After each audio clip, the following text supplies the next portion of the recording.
The Religion of Numa, Part 5, The Augustan Renaissance, by Jesse Benedict Carter, 1906.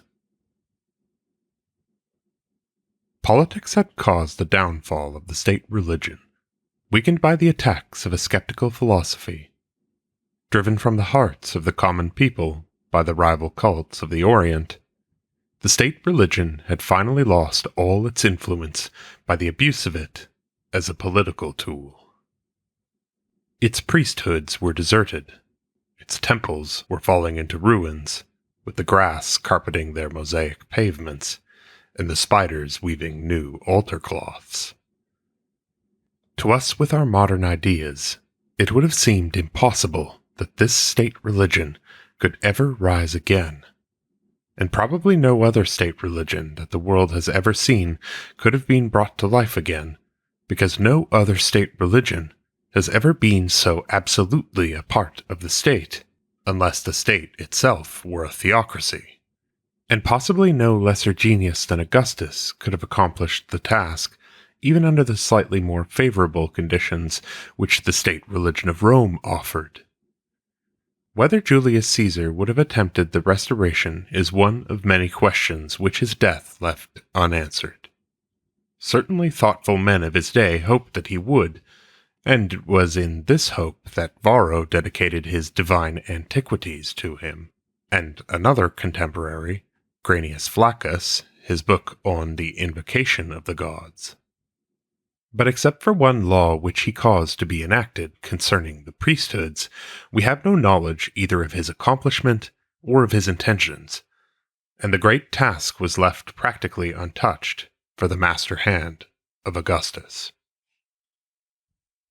In order that we may understand what Augustus did and how he managed to succeed in relation to the state religion, we must obtain some idea of the whole scheme of Augustus in relation to the state at large, of which his religious reorganization was merely a part.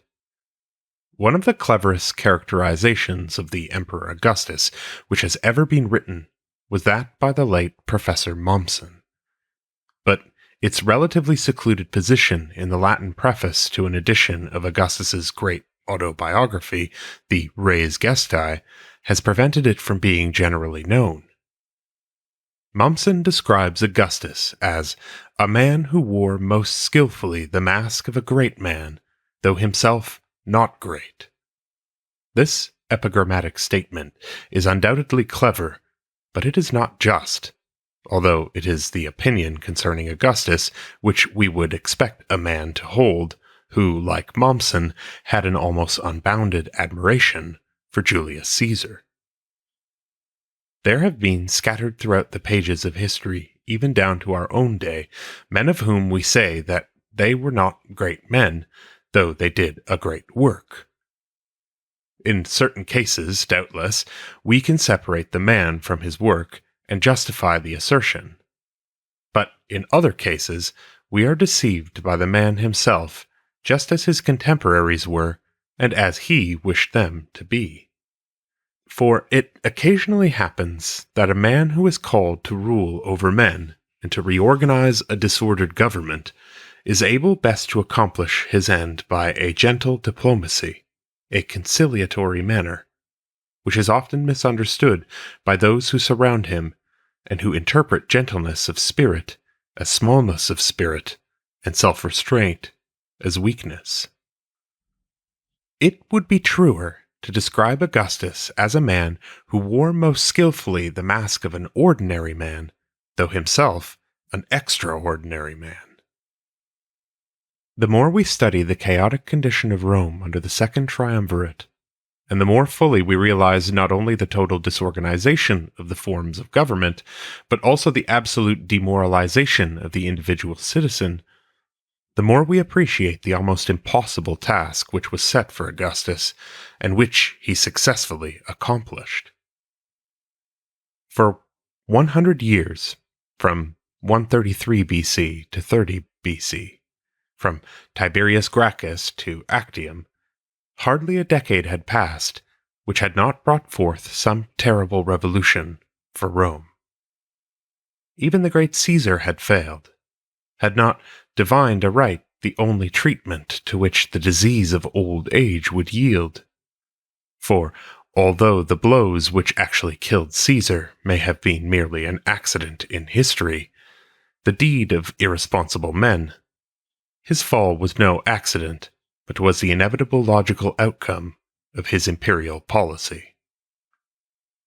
But Augustus succeeded in establishing a form of government which enabled himself and his connection to occupy the throne for almost 100 years. And even then, though revolutions came, his constitution was the main bulwark of government in succeeding centuries. It would take us too far from our present subject to answer in any completeness the question of how he succeeded, but a word or two may be said in general, and the rest will become clear when we examine his reorganization of religion. The secret of Augustus's success was the infinite tact and diplomacy by which he managed to strengthen the throne and his own position on it, while apparently restoring the form of the Republic and the manners of the old days. It is open to question whether he was actuated by a consideration of the good of the state, or by a regard for his own selfish ends, but it is beyond question that he gave to Rome the only form of government which could eradicate the habit of revolution, and thus save the state. He succeeded because he did not underestimate the difficulty of the task, and accordingly brought to bear on it every possible influence, emphasizing especially the psychological element, and being willing to go a long way around in order to arrive at his goal. He was not content with a mere temporary makeshift, which might carry him to the end of his own life. He was laying foundations for the future. Nowhere is this more clearly stated than in one of his edicts, where he says, "May it fall to my lot to establish the state firm and strong, and to obtain the wished-for fruit of my labors, that I may be called the author of it, and that when I die, I may carry with me the hope that the foundations which I have laid may abide." These abiding foundations must be laid deep in the national psychology, and it was his grasp of the psychological problem which explains his reorganization of religion. A century of civil war had totally destroyed the spirit of unity and created an infinite number of petty hatreds between man and man. Men had looked so long at their individual interests that they had almost forgotten the existence of the state. But if the spirit of patriotism could be quickened into a new life, then men would think of the state and forget themselves, and united in their love of this one universal object of devotion, they would learn a lesson of union which might gradually be extended to their whole life. But the state must be presented not as it was in all its wretchedness, lacerated by civil struggle. The sight of the present would serve only to start the quarrel over again. Instead, it must be the ideal state, a state so far away, so distant from all the citizens, that they all seemed equally near. If this state were to be something more than a mere abstraction, it could be clothed only in the reverential garment of the past. It must be the Rome of the good old days. Yet if they were not forever to mourn a golden age in the past, and a paradise that was lost, there must also be hope for the future, a paradise to be regained. In a word, the belief in the eternity of Rome must be instilled into men's hearts. Thus was the idea of the eternal city born, and it is no mere coincidence that the first instance of this phrase in literature occurs in Tibullus, a poet of the Augustan age. Once convinced of the eternity of Rome, men could look at the past for inspiration in full confidence that the beauties which had been could be obtained again. But Augustus was more than a sentimental enthusiast, and he saw that it was not enough for men to drop their swords at the epiphany of Roma Aeterna, that their eyes would grow weary, and, looking to earth, would behold the swords again. These swords must be beaten into plowshares and pruning hooks. The deserted farms of Italy must be filled again, and the stability of the state must be increased by an enlargement of the agricultural community. But for the accomplishment of these reforms, something was needed which was at once gentler and stronger than legal enactments. The poet must make smooth the way of the law. It was the poet who could best interest men in the past, and thus Augustan poetry was encouraged and directed by the emperor, that by pointing out the glories of old Rome, it might inspire men to make a new Rome more glorious than the old. Practically every poet of the age was directly or indirectly under the influence of the ruler. It was the emperor's counselor, Mycenas, who encouraged Virgil to write his Georgics, and these glowing pictures of farm life did quite as much to carry out the emperor's plans as the Aeneid later. And Virgil was not alone in writing of country life. Tibullus, even more gentle than the gentle bard of Mantua, was telling the same story in another form. By this time, the myths which Greece had given to Rome, or which Rome had made for herself on Greek models, were absolutely a part of the national past. These too entered into Augustus's scheme. Thus, another protege of Mycenas, the poet Propertius, was gradually weaned from love poetry and filled instead with a hunger for the myths of Roman temples and of old Roman customs, so that Cynthia slowly gives way to Tarpeia and Vertumnus, and the Rome of Augustus to the Rome of Romulus. Even the irrepressible Ovid tried in his exuberant fashion to assist in this work, and started in his Fasti to write a history of the religious festivals of the Roman year. But above all these, and infinitely more important in its influence, towers the Aeneid of Virgil. All through the varied incidents of the 12 books, there runs the scarlet thread of a great purpose, the glorification of Rome and of Augustus. From the sack of Troy, through the long wanderings and the fierce wars of Latium, down to the final conquest of the enemy, we see Aeneas led by the hand of the gods, whose will it was that Rome should be. The lesson is very evident. The providence which guided us in the past still protects us. We have no right to be discouraged, and our future is assured to us under the same gods who brought our fathers out of the land of the Trojans through the midst of the Greeks.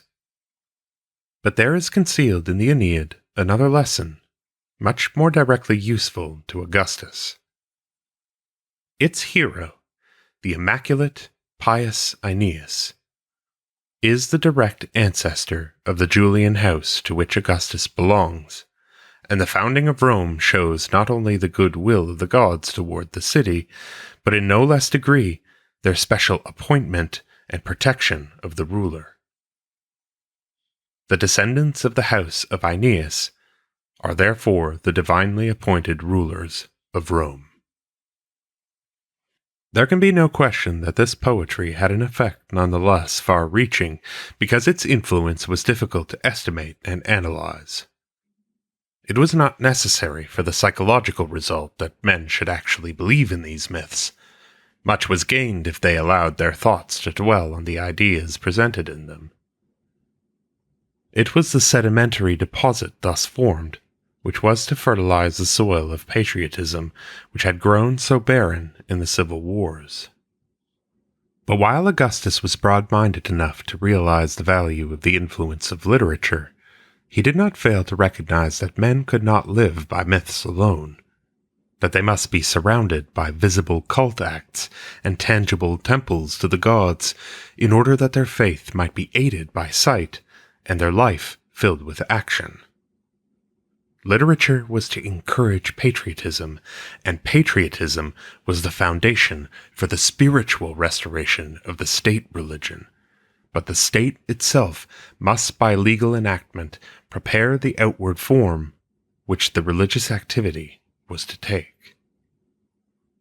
The question of the sincerity of Augustus in these religious reforms is a very difficult one to answer. If the essence of religion consisted in acts and not in belief, in works and not in faith, Augustus was a devoutly religious man.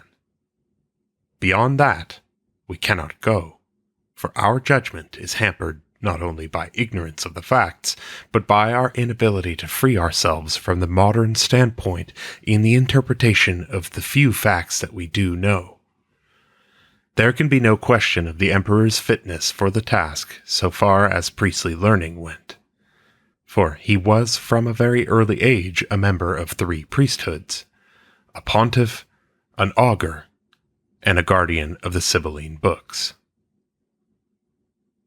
With characteristic modesty, however, he refrained from becoming chief pontiff until 12 BC, the death of Lepidus, the discarded member of the Second Triumvirate, left the position vacant. One who understands the political reforms of Augustus will have no difficulty in understanding his reorganization of religion, for they were both undertaken with the same general underlying principles and along similar lines. In both cases, innovations and novelties were strenuously avoided, except of course those of a merely administrative character. In each case, a successive effort was made to have it appear as if the old institutions of the Republic were being reinstated, whereas, as a matter of fact, the form alone was old, with its age artificially emphasized occasionally by an archaistic touch, while the content was quite new. The real result in each case was the strengthening of the monarchy, and the emphasizing of the divine right of the Julian house. In our study of Augustus's restoration of religion, we must not be content, therefore, with chronicling the old forms which were re-established, but we must examine in each case the new content which was put into them, even though the evidence of that content consists oftentimes of a mere tendency. The fondness of Augustus for the archaic is nowhere more clearly exhibited than in one of his earliest religious acts, the formal declaration of war against Antony and Cleopatra in 32 BC by the means of the Fetiales. The Fetiales were a very ancient priestly college which acted under the direction of the Senate as the representatives of international law. It was through them that all treaties and all declarations of war had been made, but it seems probable that this custom had fallen into desuetude after the Punic Wars, and that accordingly the college had lapsed into insignificance if it had not died out altogether.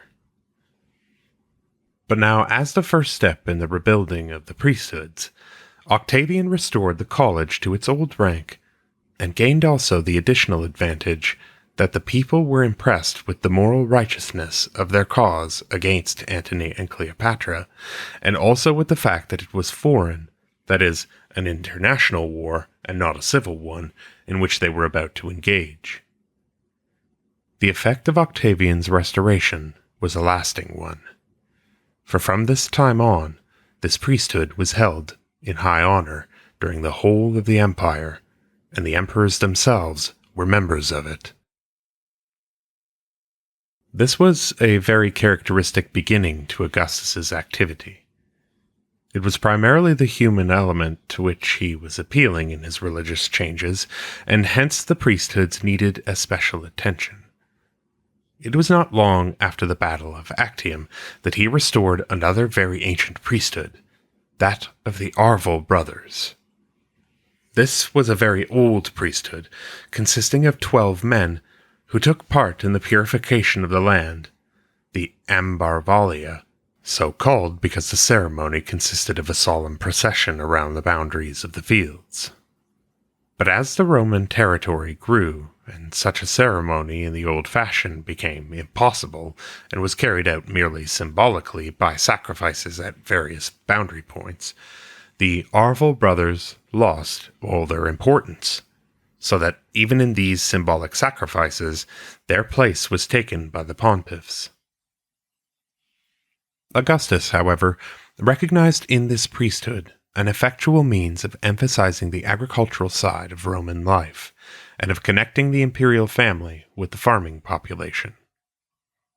The center of this new worship was the sanctuary of the sacred grove at the 5th milestone of the Via Campana, and it is there that the wonderful discoveries have been made of the inscriptions giving the minutes of the meetings of this curious corporation, beginning with Augustus. But the pastoral side of their worship was an insignificant matter, even in the age of Augustus, compared with their prayers and supplications in behalf of the imperial house, so that the records of this supposedly agricultural priesthood form one of our best sources for the study of emperor worship. 3 other priesthoods, the pontiffs, the augurs, and the guardians of the Sibylline books, the quindecemviri, did not need actual restoration, for their ability to interfere in politics had kept them alive during the closing centuries of the Republic, when political usefulness was the surest means of surviving in the struggle for existence. But the fact that they had been politically powerful made the control of them all the more necessary for an emperor who wished to have in his hands all the possibilities of political influence.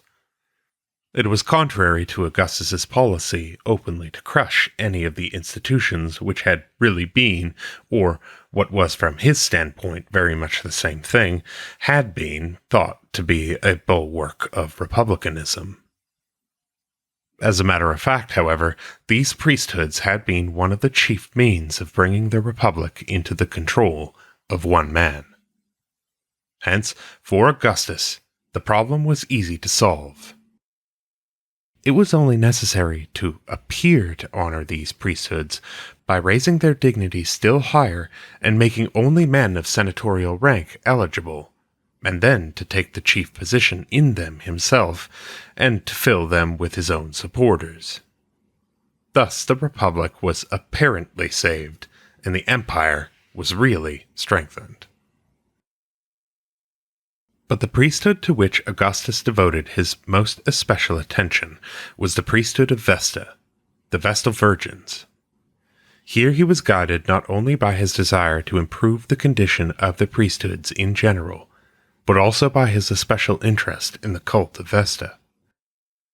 The reasons for this interest in Vesta will be explained in a moment when we discuss the emperor's favorite cults. But a word about its effects on the priestesses of Vesta may be said here.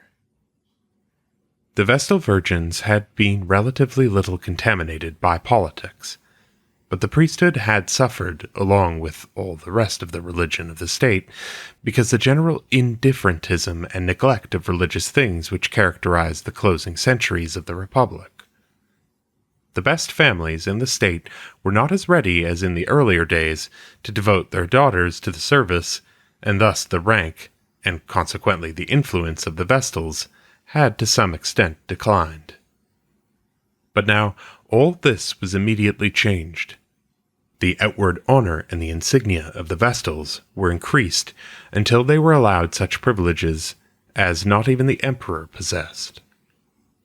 When they went through the street, they were attended by a lictor, as the higher officers of the state were, and they were given special seats at the theater. But the most characteristic thing which Augustus did for them, and that which helped their cause the most, was the emperor's declaration, made to be repeated in public gossip, that if he had a granddaughter of the proper age, he would unhesitatingly make her a Vestal Virgin. Toward the close of his life, Augustus prepared a statement of what he had accomplished during his reign, a sort of compte rendu of his stewardship. In a roundabout way, almost all of this has been preserved to us, and it naturally forms the greatest source of our knowledge of his activity. After reciting a large number of his religious reforms, he adds, "The spoils of war I have consecrated to the gods in the Capitoline temple, in the temple of the god Julius, in the temple of Apollo, in the temple of Vesta, and in the temple of Mars the Avenger." These words give us a clue to the more especial religious interests of Augustus, a clue which is all the more needed because of his apparently chaotic spirit and his seemingly general interest in all the forms of old Roman religion. No man who restored and in some cases entirely rebuilt 82 temples to various deities could be accused of undue partiality in emphasizing certain phases of religion to the total exclusion of others. But as a matter of fact, underneath this general interest, there were present certain very specific interests, and this passage in his own writing adds great strength to the other evidence as to what these gods were. Naturally, in every list of preeminent deities, Jupiter must be present, hence the mention of the Capitoline temple first. As a matter of fact, however, Augustus's worship of Jupiter was much more a matter of form than of real interest. His attitude was one of graceful acceptance of the inevitable, rather than of enthusiastic homage. Jupiter was not adapted to his purpose, because it was almost impossible to connect Jupiter with a specific form of government other than the Republic, much less with a particular royal family like the Julian house. Jupiter had come to mean republicanism. The Capitoline Temple had ushered in the Republic in 509 BC, and there was a halo of republicanism about it which was too genuine to be used as a mask for concealing imperial features. With the four other deities, matters stood very differently. The god Julius, Apollo, Vesta, and Mars the Avenger were either already identical with the imperial family, or could easily be connected with it. The central feature of the religion of the empire was a thing altogether unique and unknown in the Republic: the worship of the emperor as gods. From Augustus on, this was the chief characteristic of the state religion. Its beginnings must be sought, therefore, under his reign, and he is largely accountable for it. According to our modern ideas, it seems a very strange thing to worship a living man as a god. It seems also strange to worship a dead man as a god, but there we have at least the analogy of the worship of the saints and the inherent instinct of the race towards ancestor worship, which unexpectedly crops out in all of us at intervals. But we must rid ourselves of modern ideas and try to appreciate the historical evolution of emperor worship. This evolution is perfectly clear, and we can trace every step of it, though in doing so we must remember that the various processes which we are compelled to take up one after another in our explanation went on in nature side by side, and exercised a sympathetic influence one upon the other, which we have to eliminate from our explanation but make allowance for in our finished concept. We have seen that from the very beginning of religious life in Rome, the idea was present that everything, each individual and each family, had its divine double: the individual in the shape of his genius, the family in the shape of protecting spirits, Vesta, the Penates, and later the Lar. In addition to this, under the influence of the Greek myths which various families adopted, certain gods originally independent became especially associated with these families. Each family was naturally interested in the worship of its own gods, but this particular worship was quite as naturally confined to the particular family or its dependents. Now, the first preliminary step toward emperor worship was taken when the gods of the imperial family began to be worshipped by other families, then by all other families, and officially by the state.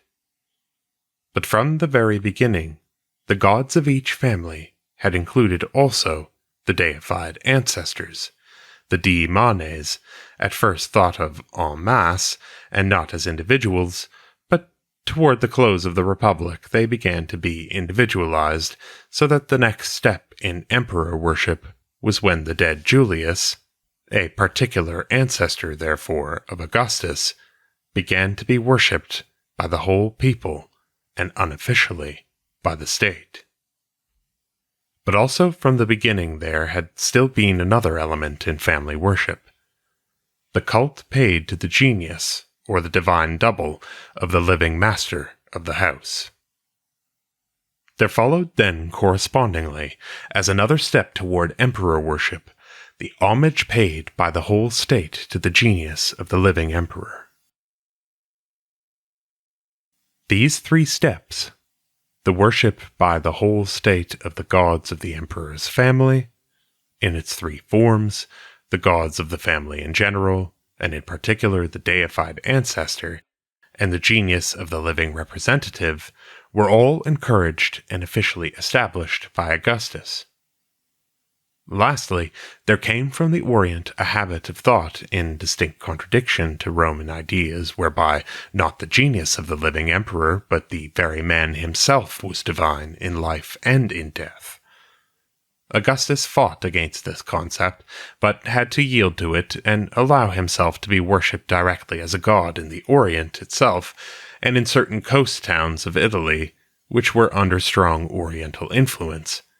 But he forbade it in Rome, and thus established a precedent which was followed by all the better ones among the emperors who came after him.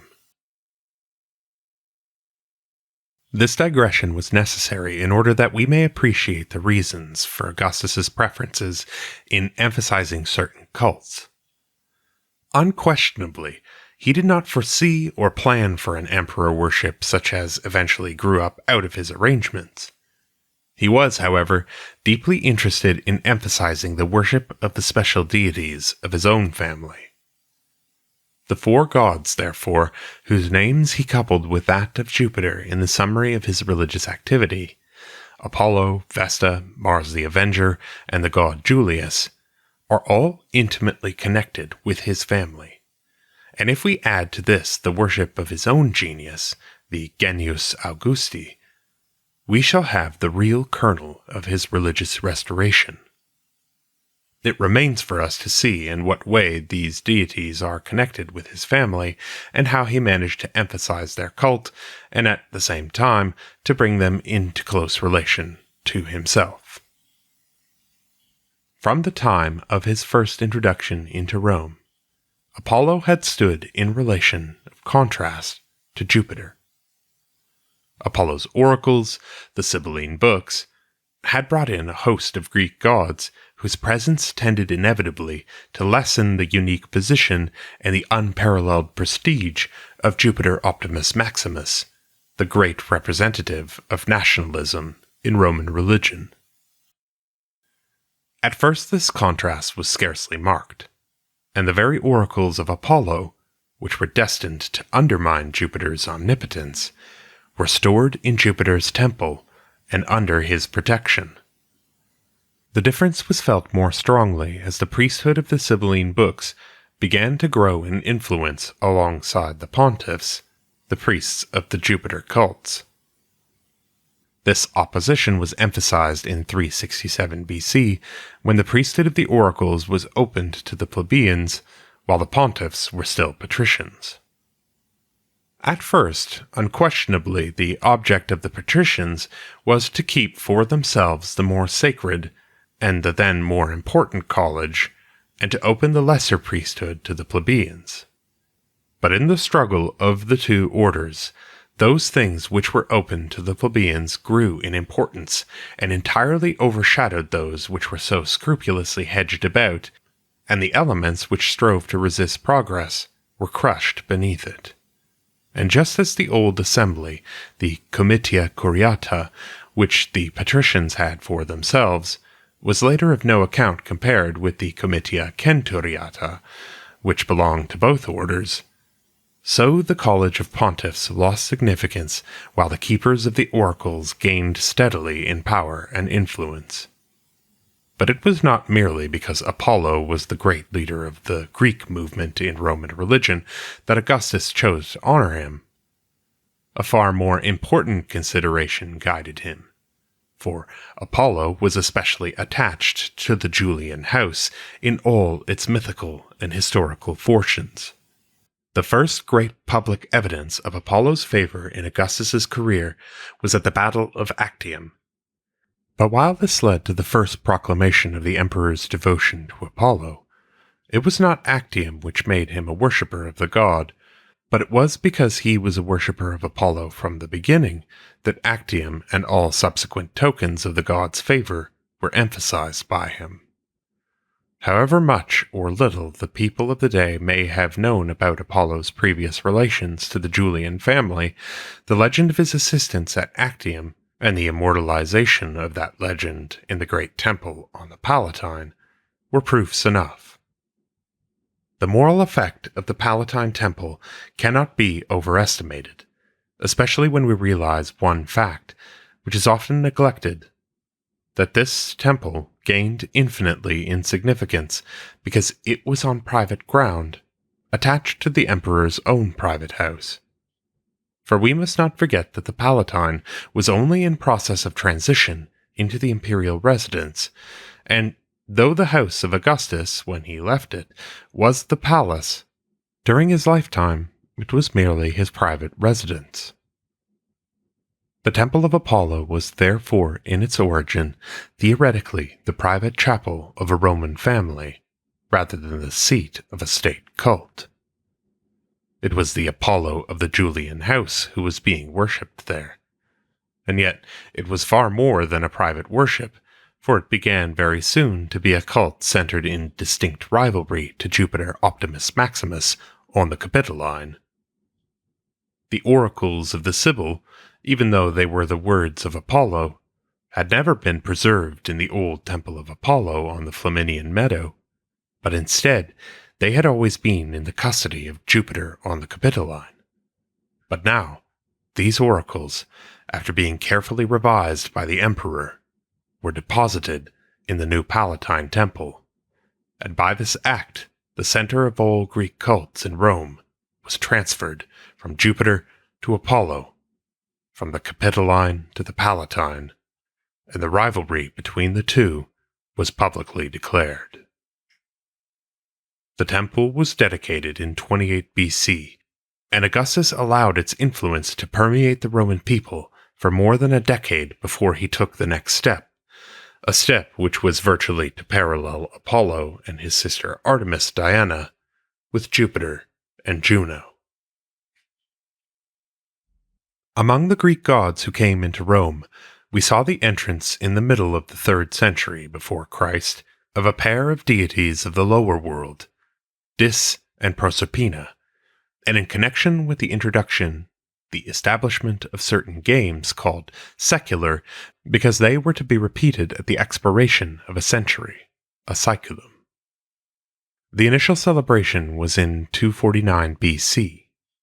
100 years later, with a slight delay, they were celebrated again in 146 BC. The next anniversary was omitted because it fell in the midst of the civil war between Caesar and Pompey. But now, Augustus wished to celebrate them. There were chronological difficulties, but they did not prove insurmountable. An oracle was set in circulation, or one actually in circulation was made use of, wherein it was declared that a great cycle of 4 times 110 years had passed, and that a new age was now beginning. The emperor, if not responsible for this oracle, was very willing to accept it. It was an essential part of his plan that all things should become new, and that with the new age should come a new spirit. This new saeculum must be ushered in by games which should be at once like and unlike those of the past centuries. They were to be celebrated at least in part on the hallowed spot, the Tarentum, in the Campus Martius. They were to extend through 3 nights like the old games, but the 3 days were to be added as well, and the deities worshipped in the night, while they were no longer the old gods of the lower world, Dis and Proserpina, were at least mysterious deities of fate and fortune, while the gods of the day, Apollo and Artemis, Jupiter and Juno, were as new to the games as the day celebrations themselves were. But the equality of Apollo and Jupiter was expressed not merely in the parallelization of Jupiter and Juno with Apollo and Diana.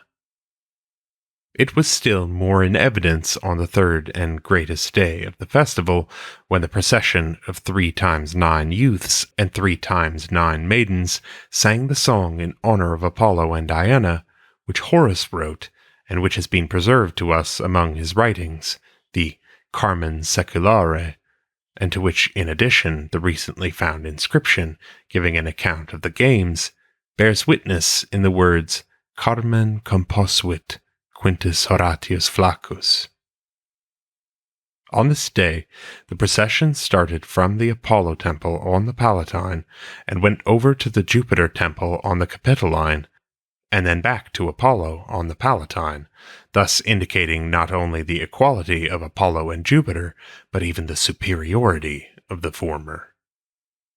A new age had indeed begun. An age in which the new associations of the Palatine and the glamour of imperialism were to overcome the more democratic associations of the Capitoline with its incorrigibly republican Jupiter. To the gods of old Rome were now granted not only equality, but superiority.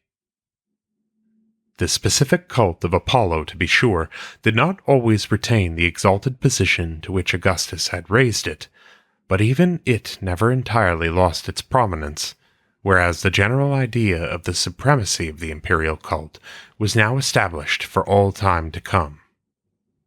But this secular celebration of Augustus is interesting aside from the relation of Jupiter and Apollo, for it affords another illustration of the skillful combination of new and old in the Augustan reorganization.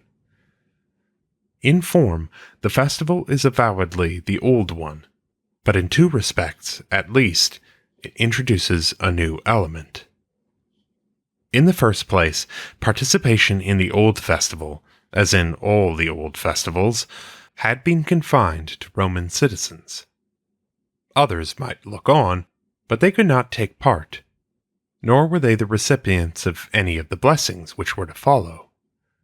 But now every free member of the community, with wife and child, might now join in the celebration, and thus the note was struck, which was to be the keynote of all that was best in the changes introduced by the empire, whose highest and most beautiful task, as Professor Mumson puts it, and the one which she fulfilled most perfectly, was gradually to reconcile, and thus put an end to the contrast between the ruling city and the subordinate communities, and thus to change the old Roman law of city citizenship into a community of the state which embraced all the members of the empire.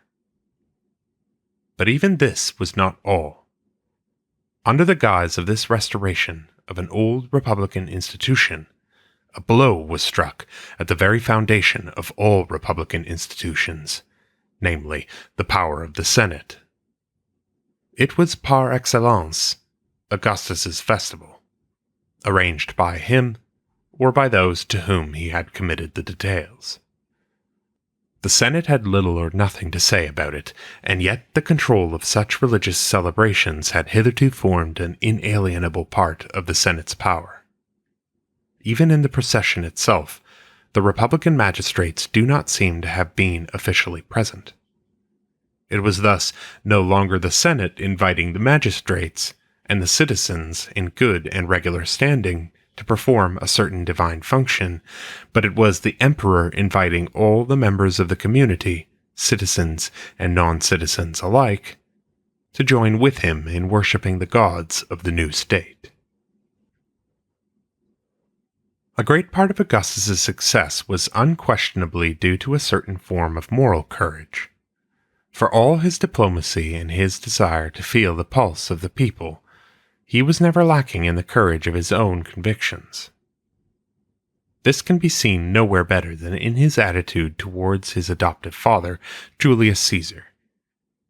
From the very beginning, when he took upon himself, even at the cost of temporary impoverishment, the payment of Caesar's legacy, he was supremely true to the man whose successor he was, and this faithfulness is especially apparent in the field of religion. Here there are two cults, both relating to Julius Caesar, for which Augustus was largely responsible. That of the god Julius himself, and that of Mars the Avenger.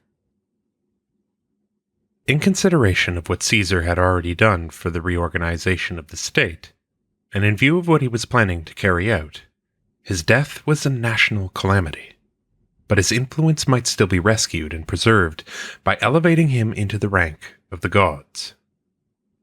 For the accomplishment of this, it was necessary that the Senate should act, for in the hands of the Senate alone lay the power to receive new gods into the state. Thus the god Julius was created, and the word Divus received a new meaning.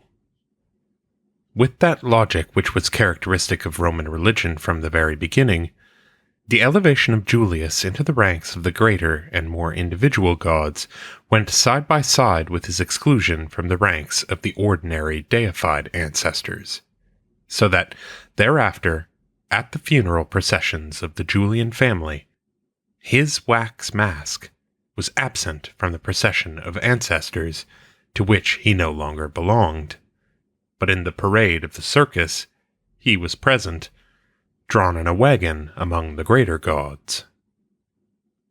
Nothing was left undone to render his cult both conspicuous and permanent. A special priest, Flamen, was appointed to look after it. And as the irony of fate would have it, one of the first incumbents of this position was Mark Antony, after his reconciliation with Augustus in 40 BC. Then, too, a special festival day was given him among the religious holidays of the year. It was intended that this day should be July 13th, his birthday, but as that day happened to be already devoted to an important celebration in connection with the games of Apollo, the day preceding it, July 12th, was chosen. But more was needed than a priest and a holiday. There must also be a cult center as well, a temple of the divine Julius. The site of this temple was already given in the associations connected with Caesar's death. There could be but one place for it, and that was in the forum near the Regia, where his body had been carried to be burned. There the temple was built and dedicated on the 18th of August, 29 BC. An altar had been erected on the spot where Caesar's body had been burned, and the new temple was so placed that the altar was included in its boundaries, occupying a niche in the center of the front line of the substructure. The temple had the usual history of destruction and rebuilding in antiquity, until in early Christian times it was used for secular purposes, and the eyesore of the pagan altar was removed by building a wall across the front, and by roofing the altar over on a level with the existing platform. Thus the altar, with its historical and religious associations, was entirely lost sight of, and though the temple in its main outlines had long been excavated, the altar was not discovered until 1898, when the wall was broken through and the whole thing laid bare. Thus, by the vote of the Senate, the appointment of a priest, the setting apart of a holy day in the year, and the building of a temple, the worship of the god Julius was established. But it was the general irresistible tendency toward emperor worship which kept it alive and made it the model for a tremendous subsequent development. Augustus had accomplished his desire. Men were looking on Caesar as a success after all, and not as a failure.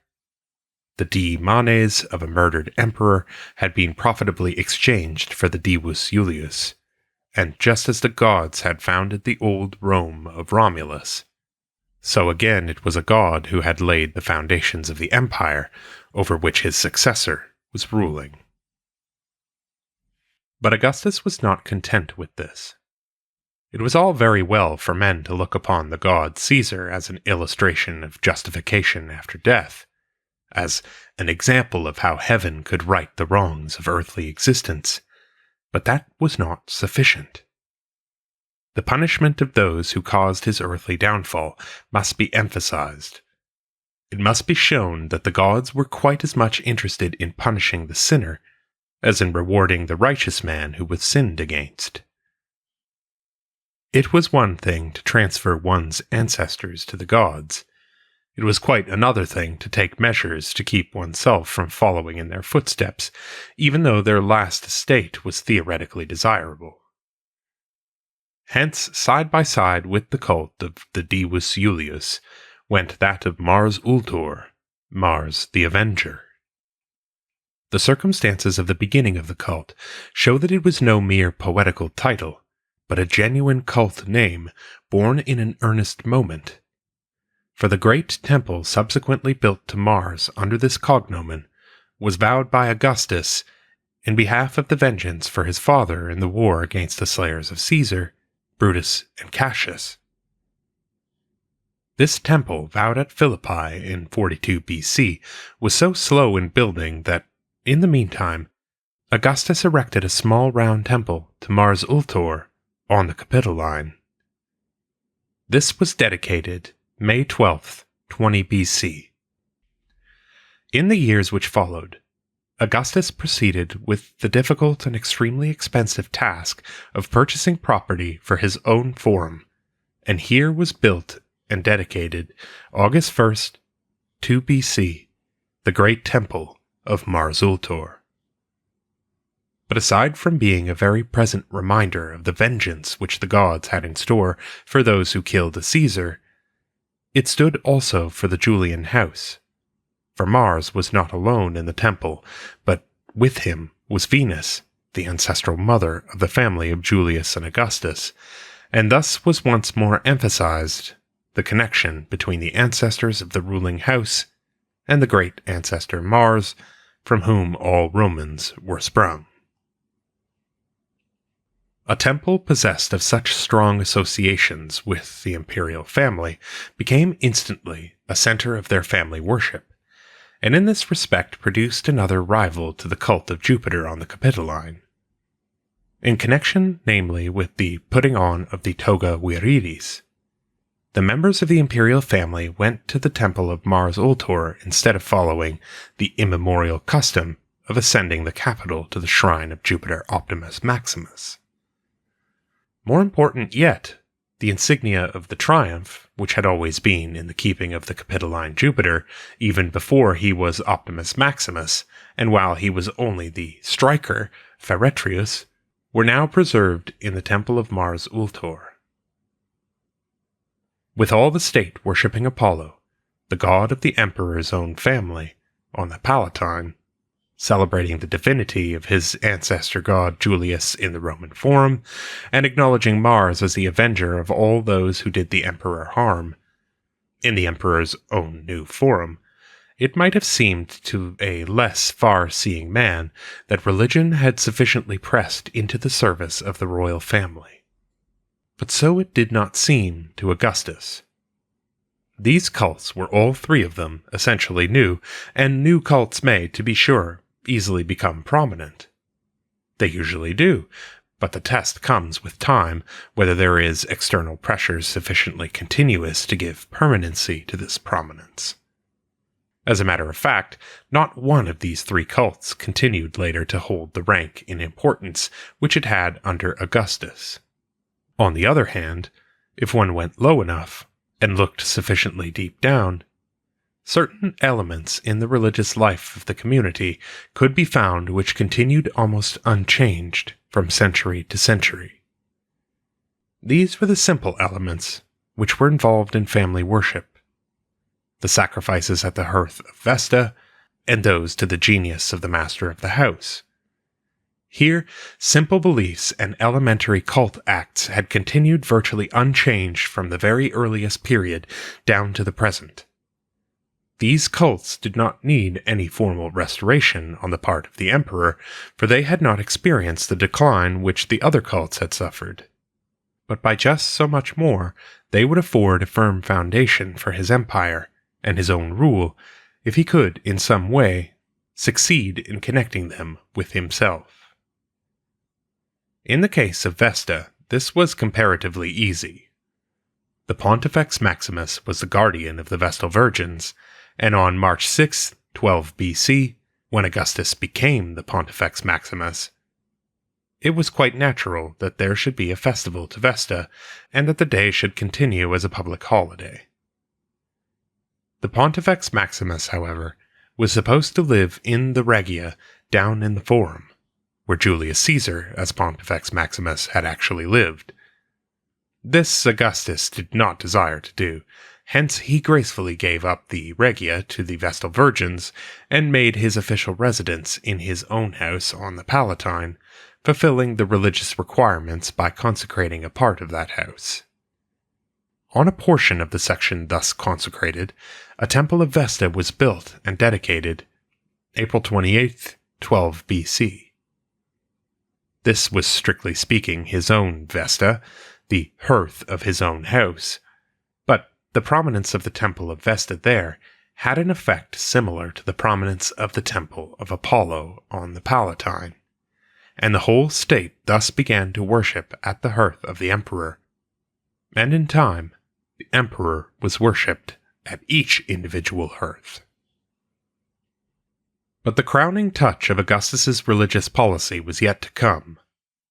This was the establishment of that worship of the genius of the emperor. After Actium, in the earlier years of his reign, it is certain that Augustus would not have thought of putting himself, even in the spiritualized form of his genius, before the people as an object of worship.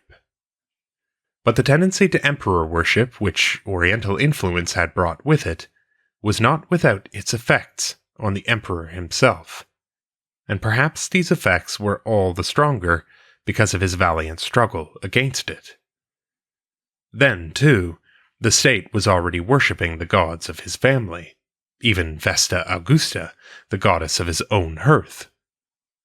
He had become, in substance, even if not yet in name, the father of his country.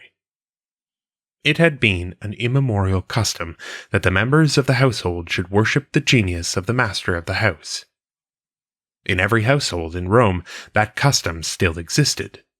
It was a very logical step, and one, therefore, which a Roman could easily take, to carry out the analogy of the family, and to allow the whole state to worship the genius of the emperor, who was the head of the family of the state. The idea, therefore, was not at all incongruous, nor was the way in which it was carried out, though the latter was so ingenious as to deserve special attention. In the old days, when Rome was a farming community, the guardianship of the gods over the fields was one of the most important elements in religious life. The gods were above all the protectors of boundary lines, and thus it came to pass that where two roads crossed, and thus the corners of 4 farms came together, the deities protecting these farms were worshipped together as the lares compitales, the lares of the compita, or crossroads. Curiously enough, this worship was later extended to the crossing of city streets, and, as was natural, it became more highly organized in the city than it had been in the country. Regular associations, collegia, were formed to look after the details of the worship, headed by the magistri vicorum, who were, however, not public officials, but merely the elected heads of these colleges, men mainly from the lower ranks of society. The contagion of civil and political strife affected these colleges as well as their more aristocratic parallels, higher up in the social scale, and turned them into local political clubs. The part played by these clubs in the civil struggles which occupied the last century of the Republic was such that the Senate in 64 BC was compelled to dissolve them, though they were restored again 6 years later and existed until Caesar destroyed them entirely. But now Augustus was creating a new organization for the city, dividing it into 14 regions, each region containing a certain number of subdivisions called vici. The old colleges of the crossroads afforded him just the sort of opportunity which he never failed to seize, that of seeming to restore a neglected republican institution, and at the same time of making it into a support of the monarchy. The colleges had antiquity in their favor, and their repeated suppression was clear proof of their power. They must be recognized and taken over by the state. Their officials must be made into officials of the state, but, most important, their worship must be permeated with the imperial idea. This was where Augustus's skill showed itself. At every shrine of the crossroads, where of old the two Lares had been worshipped alone, a third image now took its place between them. This was the genius Augusti, who thus formed, henceforth, an integral part of the local worship of every part of the city. Under the presiding genius Augusti, the Lares themselves began to be known as the Lares Augusti, and the cult grew in popularity, so that it began to extend throughout all of Italy, and even through the provinces of the empire, and wherever the Lares went, along with them went the worship of the genius of the emperor. Now that we have seen what Augustus did, the question arises irresistibly as to the measure of his success.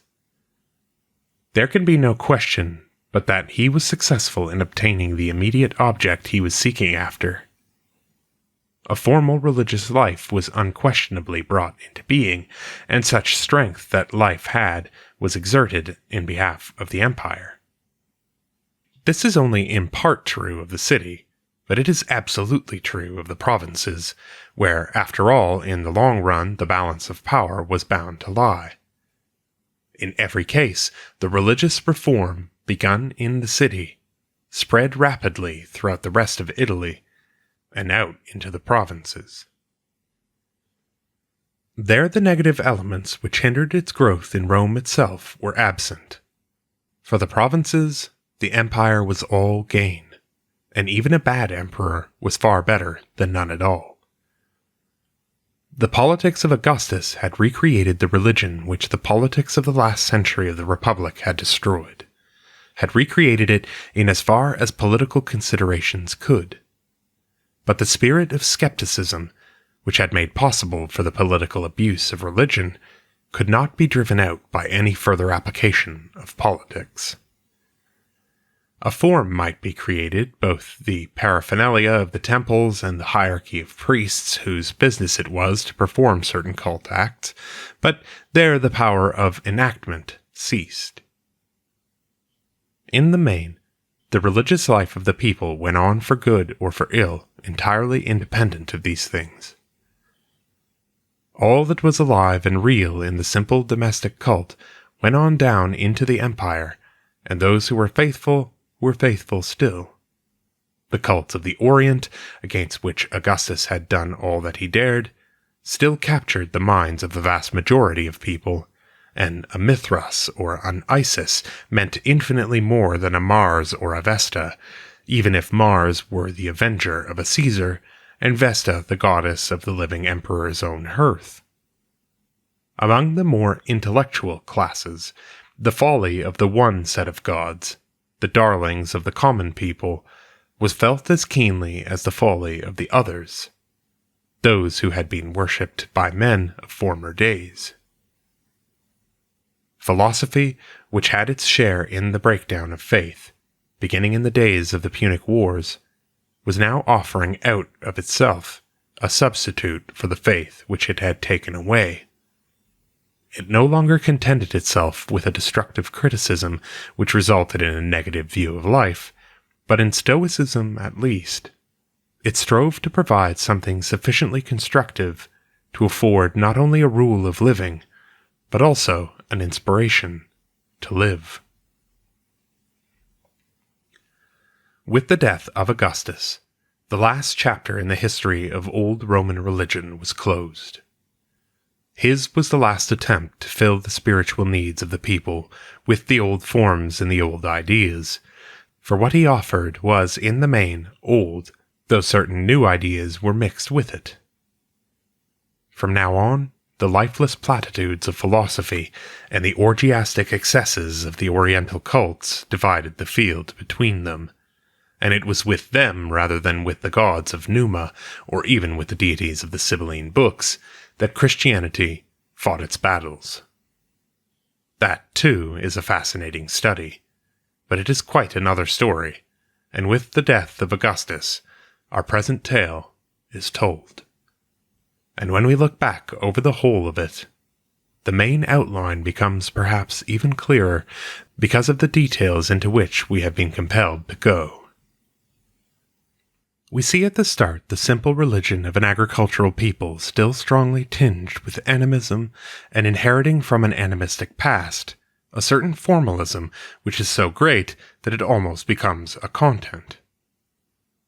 Toward the close of the kingdom, we see this religion developing through Italic influences so that it takes into itself a certain number of elements which were absent from the older religion because they had no concomitants in daily life, but whose presence is now rendered necessary.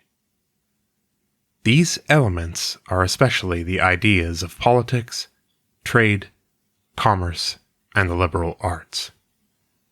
Then, for a moment under Servius, an equilibrium seems to have been reached, and a religion to have been brought into being which was simple enough for the old lovers of simplicity and varied enough to satisfy the new demands of the community. But this was not for long, for the spiritual conquest of Rome by Greece began then, 3 centuries before the physical conquest of Greece by Rome. The host of Greek deities invaded and captured Rome under the leadership of the Sibylline books, and though at first they had been kept outside the Pomerium, even this iron barrier was melted in the heat of the Second Punic War, and the new Greek gods swarmed into the city proper. At the same time, as a last heritage from the baleful books, an oriental goddess, the Magna Mater, was taken into the cult and into the hearts of the people, and the elements of decay were thus all present. These elements were threefold: the natural spiritual reaction resulting from the excesses of the period of the Second Punic War, the fascination of the Orient exhibited to Rome in the cult of Magna Mater, and the new gift which Greece now made to Rome, the knowledge of her literature, especially of her philosophy. In the last 2 centuries of the Republic, then, these forces alone would have been sufficient to cause the downfall of religion, but they were aided by politics, which fastened itself upon the formalism of the state religion and sucked the little lifeblood that was left. Rome's scholars and wise men could deplore the result and point out the causes, but they could not cure the state of affairs. What politics had done, politics alone could undo. Hence only the reform of an autocrat could restore something of the outward structure of the old state religion. But beyond this, politics and the autocrat were alike powerless. Against philosophy and oriental ecstasy, they were of no avail. Hence the spirit had left the religion which Augustus had restored, even before the marble temples which he had built in its honor had fallen into decay. The age of formalism had passed. The religious demands of the new individual could no longer be satisfied by a mere ritual.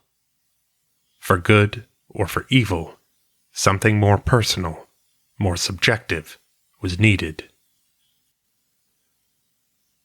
Men sought for it in various ways and with varying success, but except in the simple forms of family worship, old Roman religion was dead. End of the Religion of Numa by Jesse Benedict Carter, 1906. Read by Dan Attrell. If you would like to support more work such as this, please visit patreon.com/themodernhermeticist. And above all, thank you for listening.